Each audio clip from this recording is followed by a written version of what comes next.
Name is Ronnie और फिर से एक बार आप सभी का स्वागत है मेरे YouTube channel Ronnie the BEd chef में।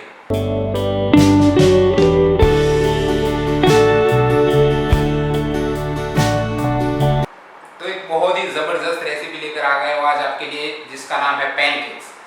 तो ये पैनकेक्स में हमें बहुत ही कम इंग्रेडिएंट्स की ज़रूरत है और ये बहुत ही फास्ट बन जाती है। और इसका मेन फ़ायदा ये है कि हमें नहीं ओवन चाहिए, ना ही यीस्ट चाहिए, कुछ भी नहीं चाहिए। आप पैन पर इसको बना सकते हैं, आपके गैस पर बना सकते हैं। तो आइए दोस्तों, हम शुरू करते हैं रेसिपी को कैसे बनाना है।